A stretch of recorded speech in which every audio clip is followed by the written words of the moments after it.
All right. Thanks very much, Olivia, and also thank the Center for China Center for Study Center for organizing this forum. So when I was approached to organize a panel, so I thought about it. So I thought maybe we just, PRC has just celebrated the 70th anniversary. So why don't we talk about China at the 70th? Actually, in Chinese is better sounding. It's like 中国华晨70华晨, right? So it's better sounding. This is very plain and bland, right? So, so what we are going to do is to look at opportunity and challenges facing Chinese diplomacy, in particular with its periphery kind of a diplomacy. Of course, we bypass ASEAN key players, so we are very close to the so Wang Yi will be talking about China-Australian relations, in particular recent development. And then we'll move on to Minran to Mohid on Australia's perception of BRI, and then Minran to East Asian regionalism. So my talk will be on China-Indian relations, but because our time has been effectively reduced by 20 minutes, so I think I will give up on my talk to give more time to the other panelists. But I should say that my topic is China-India relations. So in case you still want to know what's going on between Modi and Xi Jinping, and you can, during the Q&A, you can ask me about that. So without further ado, and Dr. Wang Yi from Griffith, so it's your show now. Thanks, Professor Yuan. I'll bring up the page I wanted. Do that. Hopefully it'll come up. Great. Yes. Okay. Wow. Anyway, hope it works. Well, the problem of presenting late in the afternoon is that everybody starts dozing off. But I hope the tea break has helped freshen up everyone. Well, there's so much to say about this topic. When I first got the assignment from Professor Yuan Jingdong, he asked me to talk about Australia-China relations for the past couple of years, word for word. That's what he said. Well, if we count 2 years back, or even 3 years back, that tangentially touched on Malcolm Turnbull's prime ministership. Actually, as a big backdrop to this, ever since John Howard's time as Prime Minister in Australia, there has been a pattern of first tense relationship between the two countries, then things started normalizing, smoothing out the differences to focus on trade and investment, mostly the economic aspect of the relationship. Kevin Rudd had his rough days. Well, actually, John Howard before him had the first year quite rough as well. Dalai Lama, Mayor Chen Shui-bian from Taipei visiting Brisbane, cancelling of the DIF, the so-called Development Import Finance Facility aid program, blah, blah. I could list nearly 10 items souring the relationship during the first year of John Howard's relationship. Then the relationship turned to trade, and then really took off. That's where the China market presented its full potential, and Australia became more and more reliant on the Chinese market. The big LNG, the gas projects, started during John Howard's era, and in 2005, the free trade agreement got started, but that took 10 years to negotiate and finalize. And then Kevin Rudd had his rough days with Beijing. Remember his Beida speech, Zheng You, and forthright friend, and so on, ruffling some feathers in Beijing. And then Rabia Kadir, the visa issue, Rio Tinto, Stern Hu. Yeah, that brings back memories for you. Julia Gillard, She actually inherited some of the issues from Kevin Rudd, like the Darwin US Marines rotating 2,500 Marines. That angered Beijing, but then that died down. And Julia Gillard managed to end her prime ministership on a high regarding the Beijing relationship, direct conversion between the two currencies, and the annual leadership summit, which has been in place on and off since then. And then Tony Abbott, arch conservative, declaring Japan as the best friend in Asia. That didn't please Beijing, but also during his time, the FTA came to fruition. He gave a timetable saying we have to conclude it, and it was concluded. And Xi Jinping came on power more or less at that time, and then the two sides seriously negotiated, and Xi paid a visit to Australia, to Brisbane, to attend the G20, and then the two sides concluded an important agreement. Then after that, Turnbull came on board. Now the time frame started from September 2015. Now, there are many things we can read into this chronology. Actually, to prepare for this presentation, I have added about nearly 20 pages. Since this slide, I can count up to nearly another, at least a dozen pages afterwards. It's very detailed, but I don't want to bore you. I can flash by some of the events because they're so recent, they can help revive your memories. As I was saying, there's so much you can read into that. You can bring in domestic politics to interpret why things have happened as they did, or you can focus on the international environment, or you can, of course, point to why Australia had such soured relationship from the Turnbull years onwards until the very moment now. Of course, China did its bit to contribute to the situation, not perhaps specifically aimed at Australia, but its overall international orientation during the Xi Jinping era.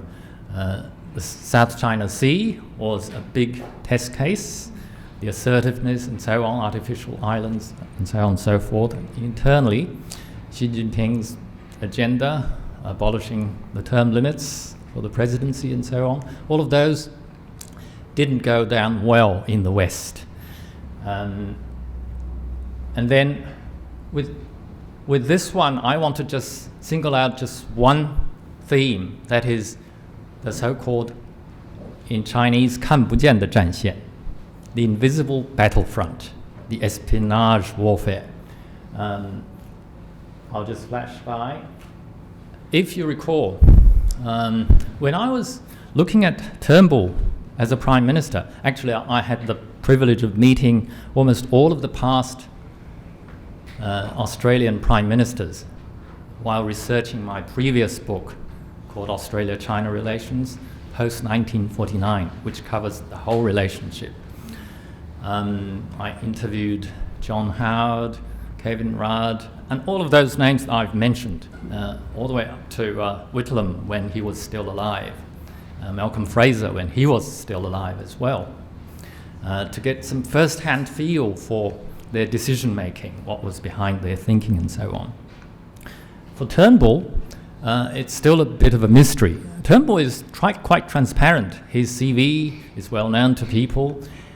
He's not a simpleton when it comes to China. If you look at his CV, he had earlier dealings in China. He invested in coal mines in Hebei province and was quite heavily involved in that, at least the economic and investment relationship in his earlier years. And his family members are related to China. His son married a Chinese-speaking girl. And in the family, when they have around the family table, if everyone is around, I'm sure China would feature as a topic. And so Turnbull is a person who would have, and his image is as an enlightened leader, he wouldn't be the kind of bigoted political figure that you would associate with such a person, that he later got a bit of a tag by the Chinese side, saying the Turnbull government, or Turnbull personally,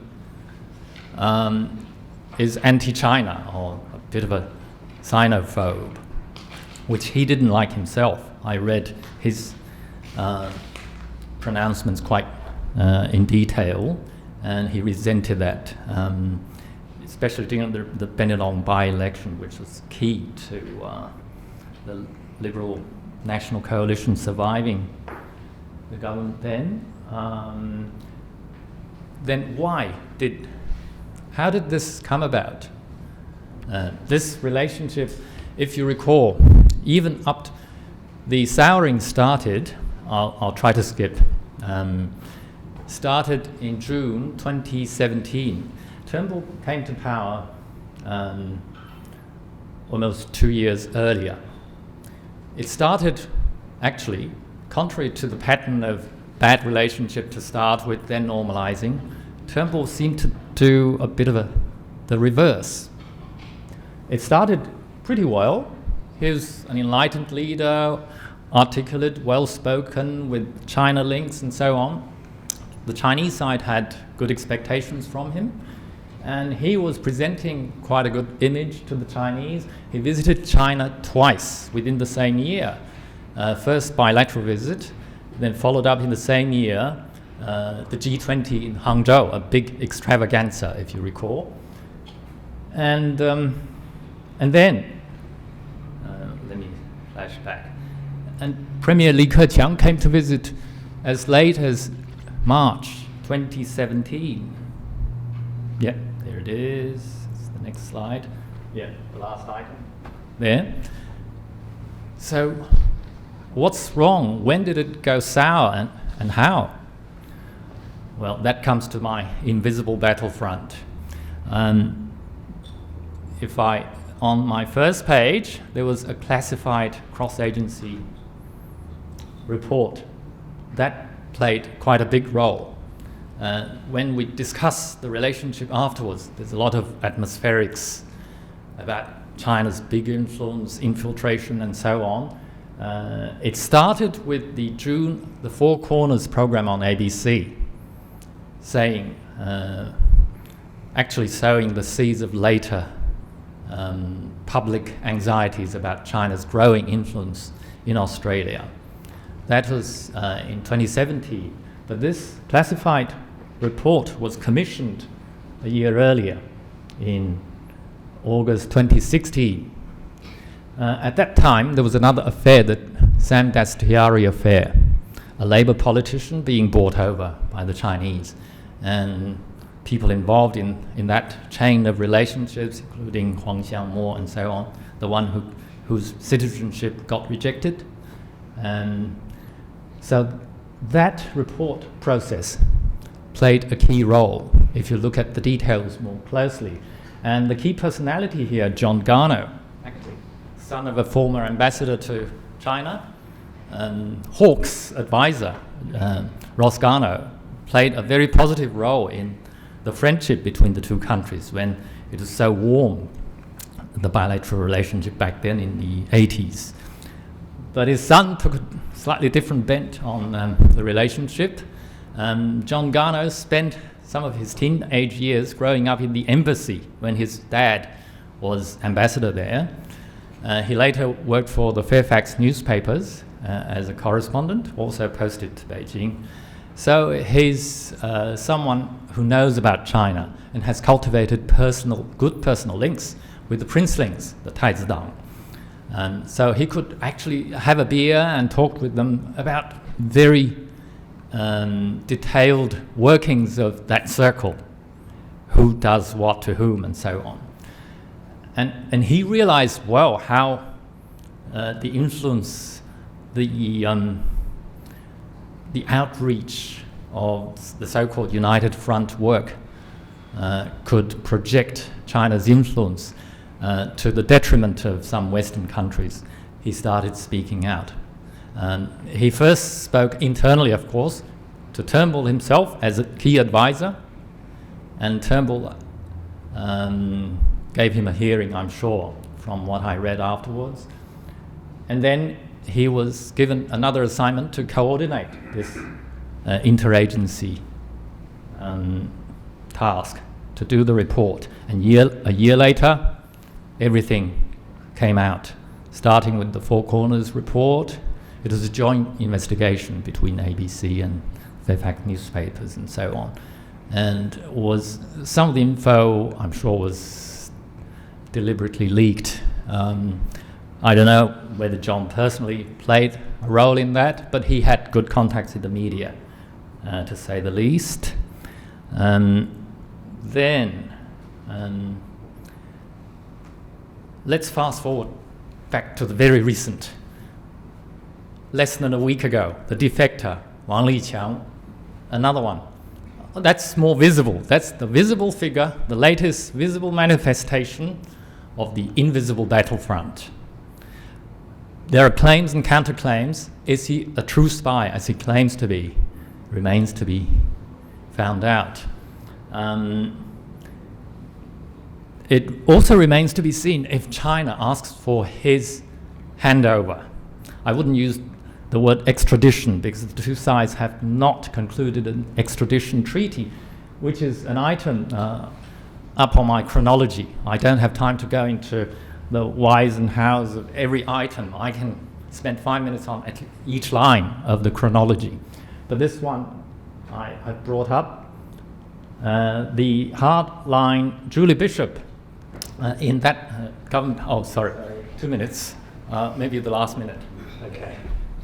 She was actually advocating on behalf of the coalition government to pass that to ratify the treaty, but Labour objected to it, and Greens more vociferously objected to passing that, saying the death penalty in China and blah blah, the legal system is not reliable, blah blah. So it was defeated.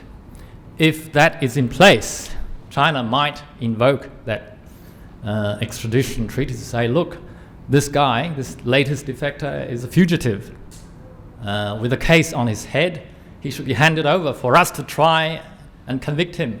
Australia should not harbour such criminals, but we haven't come to that stage yet. And ASIO needs to work out the bona fides of the claims of this fellow. Okay, I'll just flash by quickly what I have. Other pages, bad turn, recognize some. Turning tide. Yeah, Turnbull tried to turn the tide. He didn't have time to finish, to normalise, to focus more on the trade. He did make a speech at UNSW praising the Chinese people's contributions in front of Ambassador Cheng Jingye. Yeah, he was trying to sound conciliatory, but he didn't have time to complete that move and was kicked out of office. And then ScoMo tried to be quite slippery. He was opportunistic. He didn't try to show his hand. He visited the US. China was watching closely to see which side he was on and so on. He was playing clever. He managed to both please Donald Trump and not to offend Beijing too much.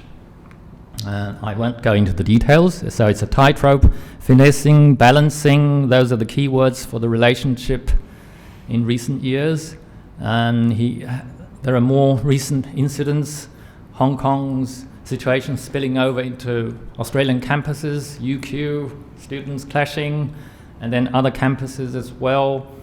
And University Foreign Interference Task Force, quite close to us.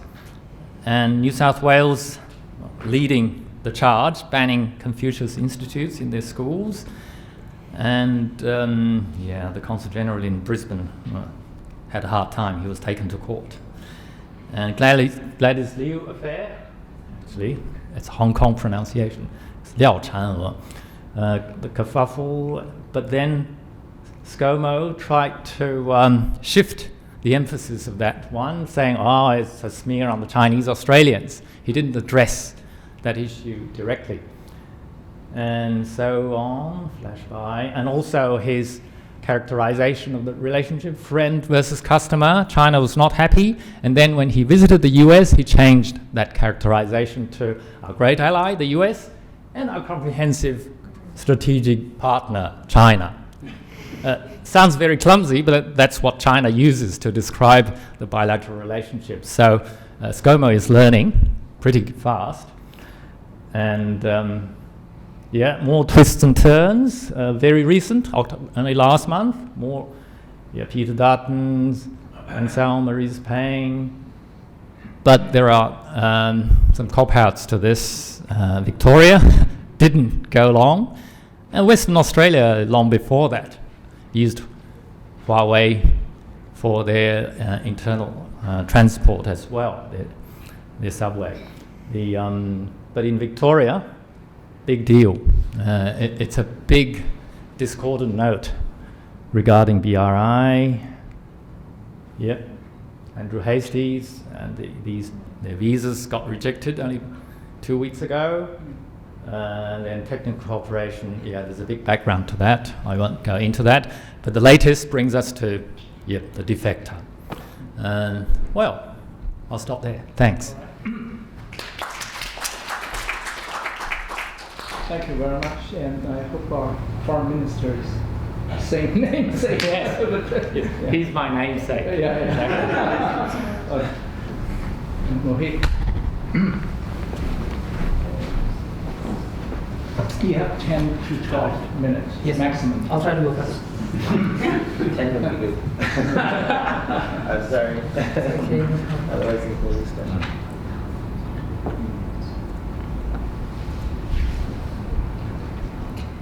So one of the reasons of this topic comes because there's a strand in international relations, political science, that basically understands how do regional systems or how do small middle powers respond to rising power.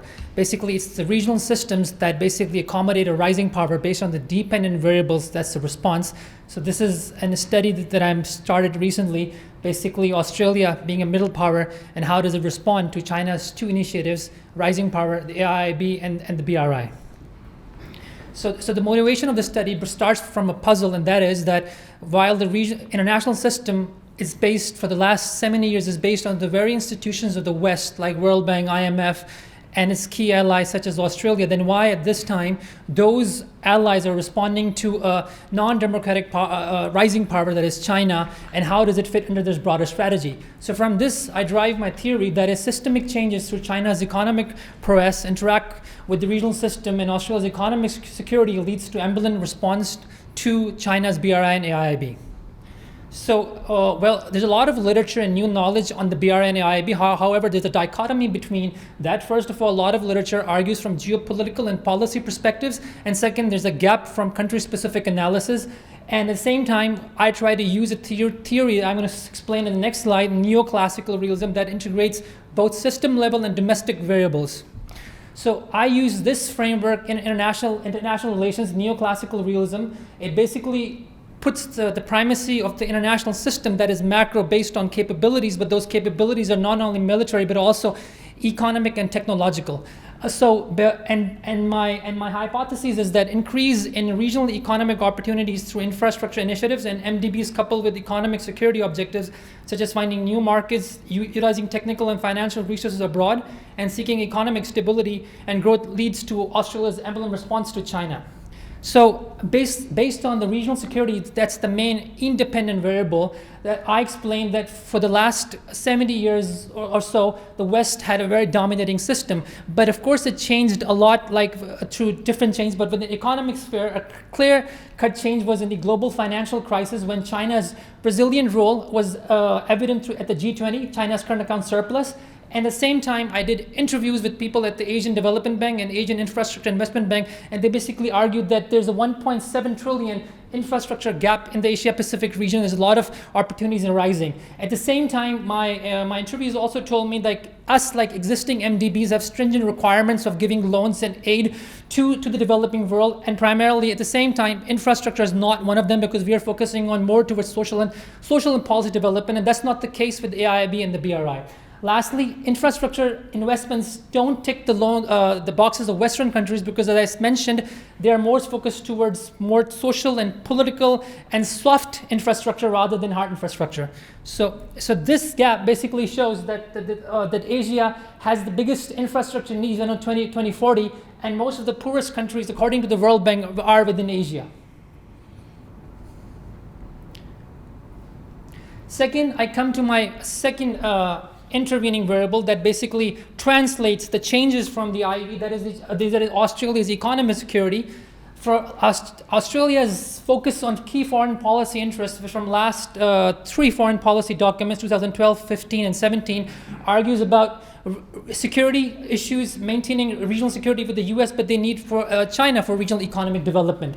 And this follows up with the commercial interests. As I mentioned, the economic opportunities that are arising in the Asia Pacific, that Australia is one of the largest exporters of services, especially engineering, finance, and consulting, and those were 21 to 22% in the last year, and also using BRI for those areas covered not by the China-Australia Free Trade Agreement. And Australia's largest partner for infrastructure in the overseas development assistance are multilateral organizations such as World Bank and the ADB. And at the same time, participating in these infrastructure programs will enable not only giving better opportunities for Australian enterprises, but at the same time enabling a better environment, such as ports accessing through them and customs as well. So the decision at the same time to join the AIIB was supported by the business community, and more or less a lot of countries in the Asia Pacific have signed BRI agreements. This is part in the document of the Parliament that so this automatically increases weight on Australia to engage with China, especially through BRI and the AIIB. So these are one of the power perceptions about China and how they're going to drastically change. Basically, on GDP forecast quoted from the White Paper 2017, that China is going, the magnitude of its power shifts and the economic decay is going to be massive. Finally,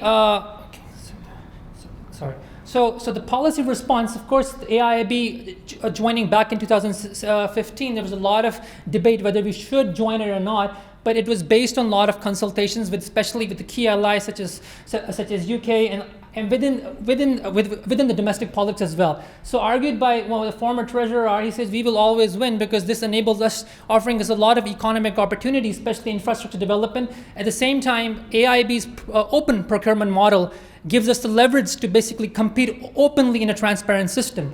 However, and lastly, being the 6th main shareholder in AIIB will give us some degree of leverage and influence in decision making as well. However, with the BRI, up till now, there's a more cautious response because of China's history of transparency and governance as well. But at the same time, there have been some MOUs signed, but not explicitly, but such as this specific projects and investments rather than engaging in generalities. This is from Prime Minister Turnbull in 2017. Those can be looked upon.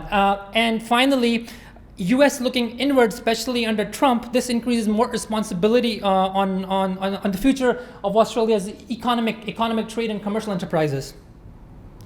Finally, my conclusions are that systemic changes basically in the region have defined China's and Australia's interaction capacity, especially towards the BRI and the IIB. The response is ambivalent because based on middle power, future power perceptions.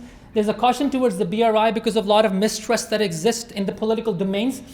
My interviews with people from the ADB, they tell me there will not be existing any changes in the existing institutional arrangements such as World Bank and the ADB due to the influence and the broad magnitude of gaps that already exist, and also how regional systems accommodate other rising powers such as India. That is also very important. And at the same time, finally, US still remains in the lead because of its 70 years of investments in technological development, alliance, and security. So China, in that sense, is still lagging behind. Thank you. Thanks very much. Yeah, I just want to speak so fast. So we follow the good example. Too rapid. Hello.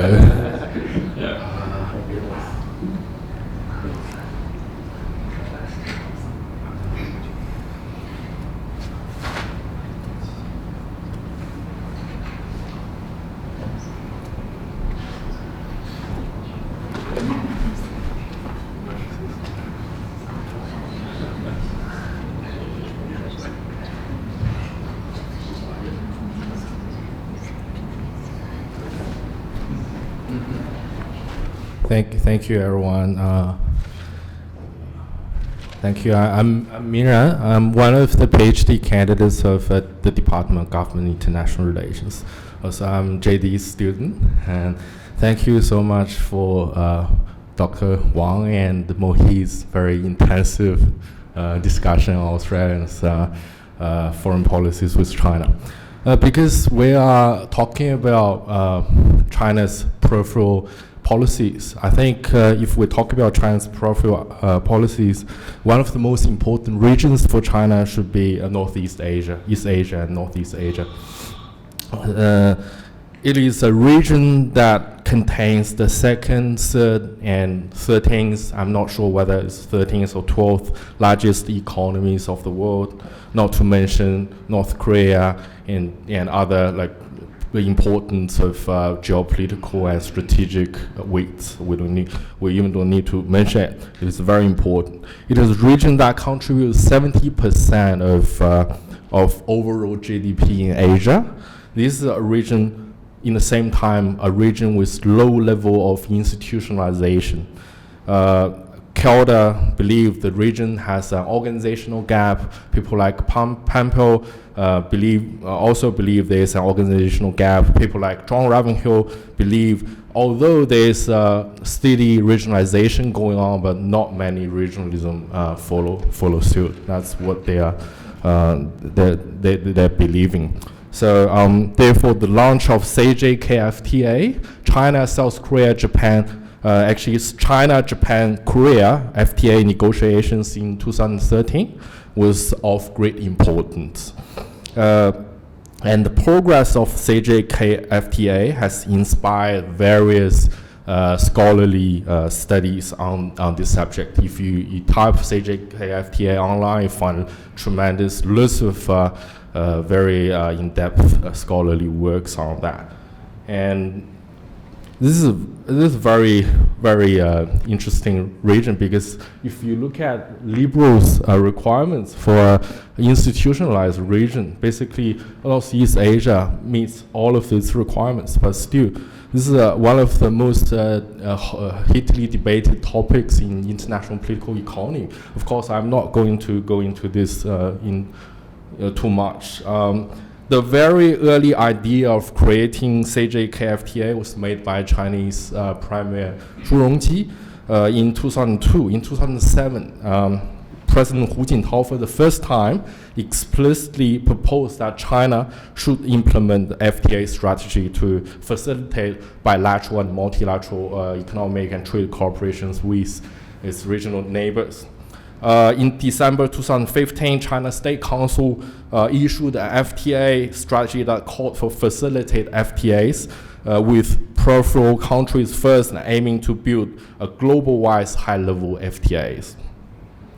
Well, China was the most active actor for the CJKFTA. In the early years, the slowdown of real negotiations among China, Japan, South Korea implies that there are various political, economic, social barriers there. Problems such as historical legacies, protectionism, unwilling tariff deductions, U.S. oppositions are all very important issues and barriers for that to happen. I'm not going to talk about that into too much detail, but I will argue that the recent stalemate of CJKFTA negotiations and China's lowered strategic inputs for the Northeast Asia project in general, at least in part, result from China's identity change. Keeping a low profile or striving for achievement was the single most important debate in the past several years China. Deng Xiaoping was famous for his saying on keeping a low profile, but he also said in the so-called multipolar world, China too will be a pole. We should not belittle ourselves. We should not belittle our importance. One way or another, China will be a very important player in this game. The problem of whether it is the capacity that determines interests or identity determines interests is not something I'm going to talk about here. The only thing I know is that many Chinese regard China's leading status in Asia as good, natural, and legitimate. See the rise of China as a return to normal rather than the challenge to status quo. Also, will international observers often view China as an emerging power or a challenger. They sometimes ignore the fact China, especially in its peripheral areas, has already become a regional great power in that region. This makes lots of implications with respect to China's regional policies. Actually, on 24 October to 25 October 2013, Beijing held a major conference on China's regional diplomacy. The meeting laid out certain long-term goals for China's regional diplomacy and did not really talk some notably new things. Even so, during this meeting, President Xi spoke for the first time China's grand strategy of needing to be a new great power, to do a new great power diplomacy with Chinese characteristics, to craft a new type of great power relations. In light of this change, certain scholars such as Yan Xuetong argue that China has abandoned its low-profile policy and say that China's top leadership now wants to striving for achievement. Although the great power relation normally regards Sino-US relations, this is also the first clear expression of that China is starting to see itself as a great power.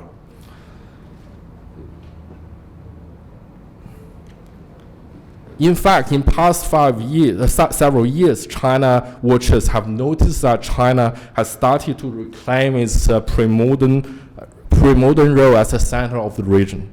Through this hierarchical system, Imperial China asserted its economic and cultural superiority over its neighbors. For centuries, viewing itself as only source of civilization and a benevolent ruler to subordinate states. Of course, this view is to some extent a Chinese myth, as challenged by both international relations scholars and by new Qing history school of scholars. However, the reality does not matter, as John Fairback writes. The Chinese world order was an unified concept only at the Chinese end, and only on the normative level as an ideal pattern. In fact, recent scholarships has made clear that China's neighbors did not share China's view of regional supremacy equally.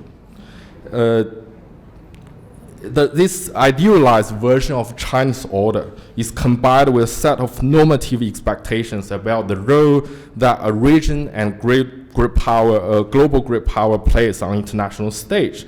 At the same time, it seeks to reassert its authority over area it claims were long under Imperial China control. I would like to finally talk about how does it affect CJKFTA process. I believe that China's lowering strategic inputs towards CJKFTA in recent years is closely related to this. Firstly, China has not seemed to gain expected status and prestigious in CJKFTA negotiations, given the fact that it remains in the lower part of the industrial chain among three countries, and only have a comparative advantages in labor-intensive and resource-intensive areas, and often being accused of goods dumping and intellectual property issues. Although Northeast Asia countries are closely related to China culturally, these countries clearly cannot accept China's view on its new position. Secondly, historically, China never successfully went anywhere in the East, but did a lot in the West. China's ambitious Belt and Road Initiative can be characterized as looking to the West and South, rather than to looking to the East and North. China's pursuit of community of common destiny with ASEAN states and projects such as OBOR initiative invokes return to the historical role. China offers soft loans and construction deals to increase connectivity through better infrastructure and to advance economic interests. Although modern China could not expect to receive tribute from vassals, it receives prestige, gains status, and security, its identity and ontological security from those states. The Chinese like to call them win-win deals, and they certainly cannot expect that from the Northeast Asian countries. Thirdly, there are two sets of FTAs that incorporate China, Japan, South Korea in the same time. The Northeast Asia exclusive CJKFTA and the more inclusive RCEP, Regional Comprehensive Economic Partnership.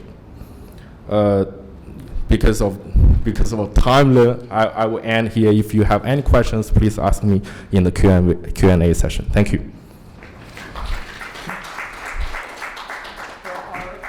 Our keynote speaker, Professor Chung, has kindly donated 10 minutes to our panel. So as the chair, I will shamelessly use 5 minutes if I can. So where's my slide?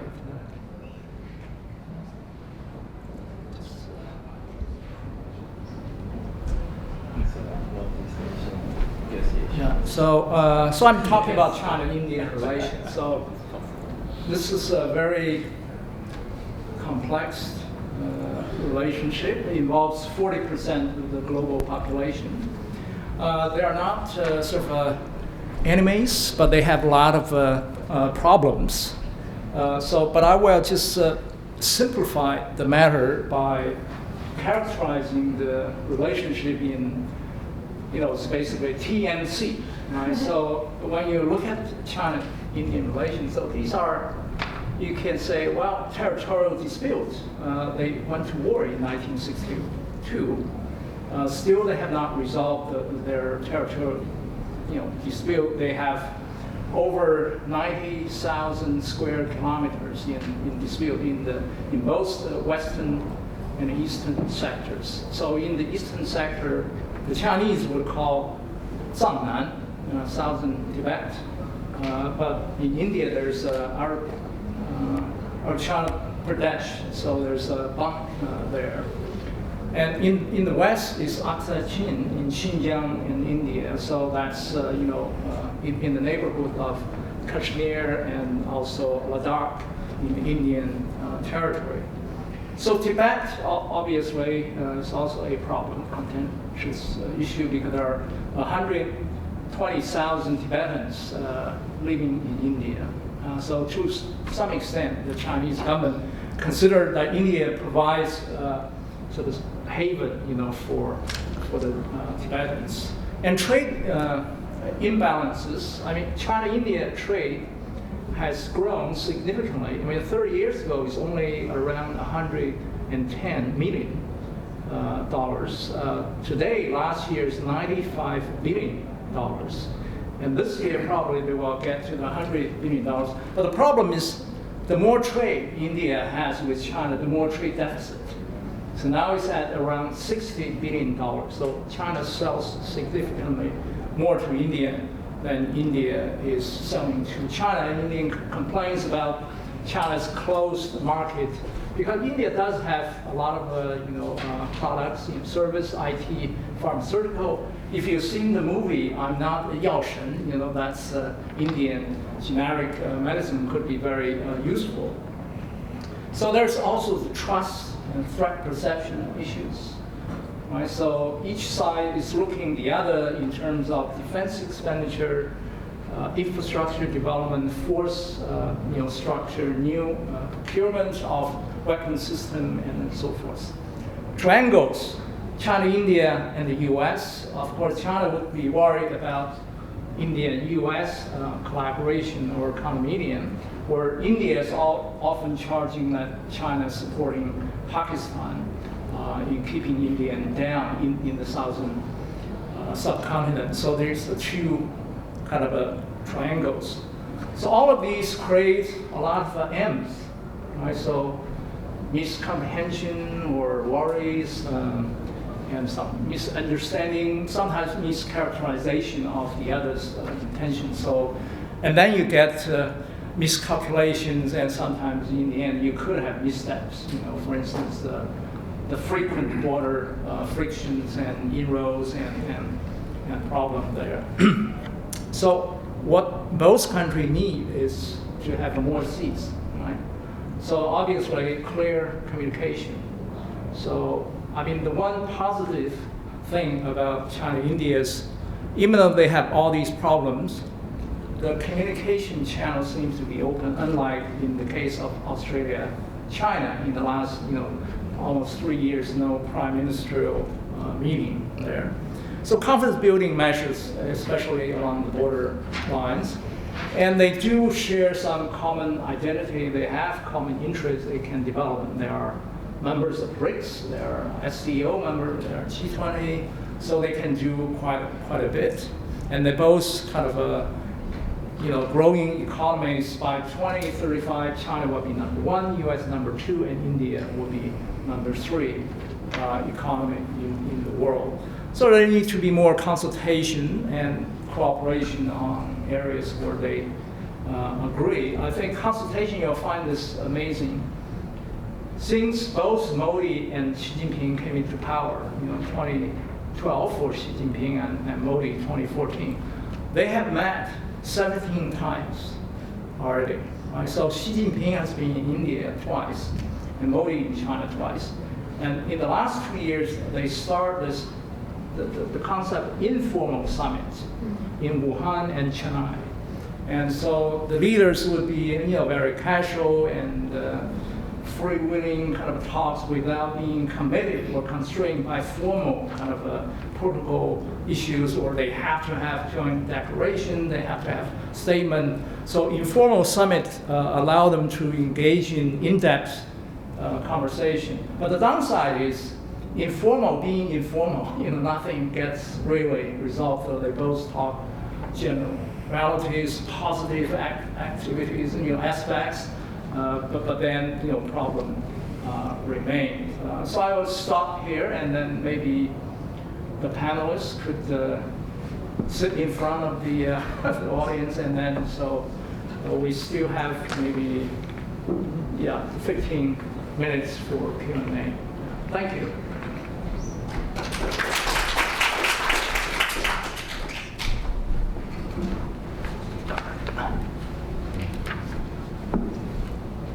So any questions addressing to any of the panelists will be fine. Yeah, Jen. I have a question for Mohid. I really enjoy your presentation. Thank you. So my question is, why the international community has very different reaction to Chinese proposal of AIIB and Belt and Road? So initially, when the two projects came back in 2015, there was a lot of overlaps, but even in the Chinese media. However, that was distinguished. So what I did was to further investigate. I looked a lot of some AIIB invested projects in Indonesia, and I talked to some Indonesian diplomats, and those projects were basically in an open procurement model. Like one of the things like you can evaluate is from like Indonesia hasn't responded officially to the BRI, but is also part of the AIIB because there are two different mechanisms. And the AIIB presently it adheres to the very same systems of the Western institutions like World Bank and ADB. Yes.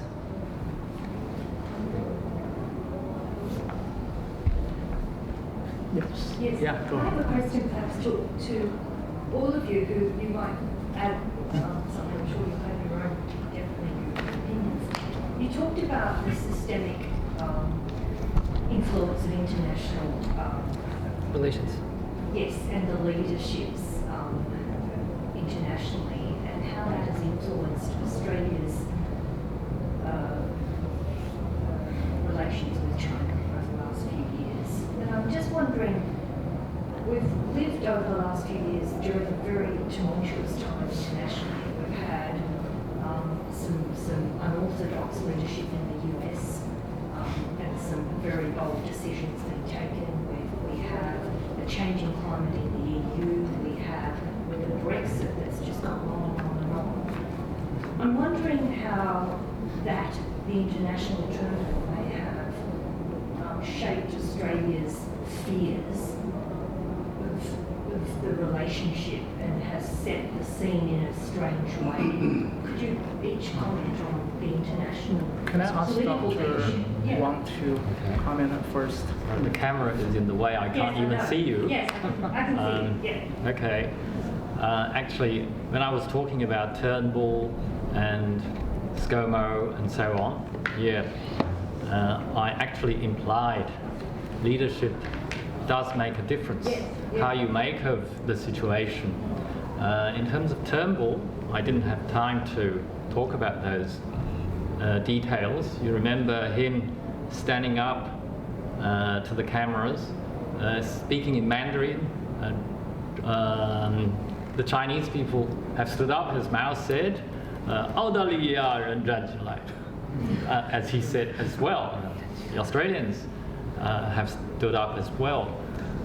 That ruffled feathers in China because they didn't like a foreign leader quoting Chairman Mao's line when the nation had just emerged victorious from a century of humiliation.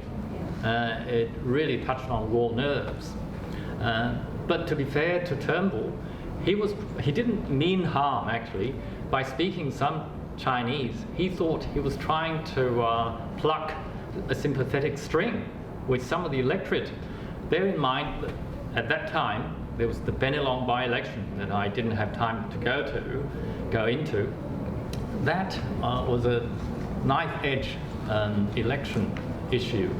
One-seat majority. If the Liberals lost, that was it. And so he was playing to two sides of the electorate. It was very dicey. But Turnbull, he actually named China when introducing the foreign interference legislation. Yes. That was not usually done in diplomatic maneuverings. The most normal way to do is introduce legislation saying this is a blanket ban on foreign donations, blah blah, we're not aimed at specific countries. Although you in your hearts know what it's aimed at. You just don't make it explicit. The worst thing about it is that China being face conscious, they just don't like you to name them even though they knew you were targeting them. So that made matters really worse. But Turnbull had his reasons for doing that. As I was trying to detail, there was a big backdrop to it. It didn't start with his time. Actually, even during Gillard's time, Huawei was banned from the NBN. Few people talk about it when they talk about the 5G now. Even as early as then, when the relationship was still bumpy but overall good, and Huawei was banned from NBN, and then there were more issues. It has been a bumpy ride all along. When it came to Turnbull's time, he had this big baggage, and also he was weak among his cohorts. Internally, he had the party's elders didn't go along with him, so he was being undermined. It was domestic politics playing a role. He tried to appear tough. That was one of the factors. And ScoMo, change of a leader, China each time when there's a new leader in a foreign counterpart government, usually try to give it a new chance, usually. So that's why China kept pretty quiet at the time of the handover of the relationship. In the first few months, they didn't openly criticize ScoMo. Until more recently, this spy case, the defector case, is a test. And Scott Morrison did come out saying, oh, these are disturbing and troubling. He used, those words are getting slightly more serious than the words he used to use in the first few months of the prime ministership. Sure. So it depends on how things play out. So leadership, in the end, does make a difference, but then there are systemic issues as well. Yes, and with the on and off pattern that you described, how how much is that influence, do each of you think, by say the US, by the UK, and by Australia not really wanting to declare its focus with China economically and otherwise, and being very concerned and maybe too concerned with its relationship in some way with the other countries.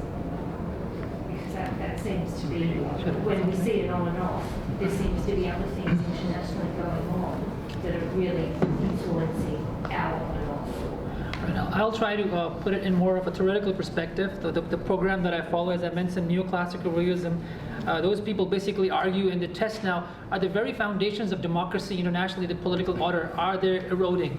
For the last 70 years, as I mentioned, the systems based on the US security alliances, institutions, the political order of democracy, liberal regimes, are they eroding, especially with Trump. Back in 2007 and 8, those the international financial crisis had cataclysmic effects, and that basically you can see China's resilience. And a lot of people look to China, especially in the developing world, as the leader, and the US is not performing its job. And even if you look at history of all rising and great powers, rising powers always look outwards, and a declining power is looking inwards. Having not said that, US is still in the lead with its 70 years of technological innovation, and it has a lot of warheads and nuclear capabilities, but still, in the economic changes in the political order, countries don't mind looking at China. Take an example of Greece, part of European Union. It views China as a leader, and the alignment has become strong since 2008 after the financial crisis. So to some degree, there is a systemic change, not a structural, I mean a systemic change in the international and regional system, where people want China because China has doing something that US has not been able to offer, because in literature of, as I mentioned, in international relations, rising powers looking inwards, and rising powers looking outwards, and a declining powers looking inwards. For that reason, I hope that I can explain that out. Thank you. Yeah, it's just in terms of Sino-Australian relations, of course, I think there are lots of domestic factors and other agent level factors, but I think when we're talking about Australia and China relations, the structural factors cannot be avoided.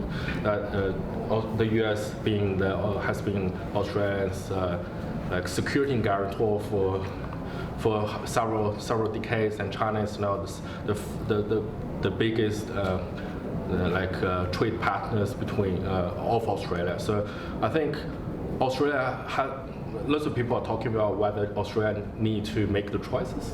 Of course, Australia will always be in this position to make the hard choices. That's nothing we can do about it. Right. I think there are, Dr. Wang already referred to leadership is critical.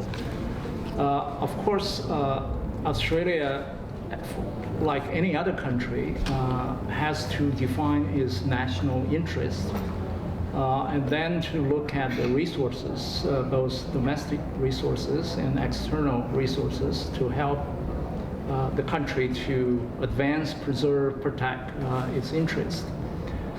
In recent years, I think, unlike in previous years, where Australian politicians may have developed a broader kind of a context and looking at the world and see the role of the U.S. And then the rise of China in a more nuanced or balanced way, to put the national interest first and foremost, and then look at China, United States, regional institutions like APEC, and how each of them could help Australia advance, preserve those interests. I think today's leadership, because of the domestic factional kind of bickering and undercutting, it seems that they put alliance loyalty, or the U.S. factor, ahead of the national interest, as if that becomes part of the national interest. To some extent, I would agree. But I think the right way is to look at Australian interest, economic interest, economic prosperity, security, the welfare of the people are fundamentally important. And then, of course, Australia has a long-term relationship with the U.S. in terms of security cooperation. So that's where Australia should sort of navigate all of the, rather than creating for themselves the difficulties and dilemma.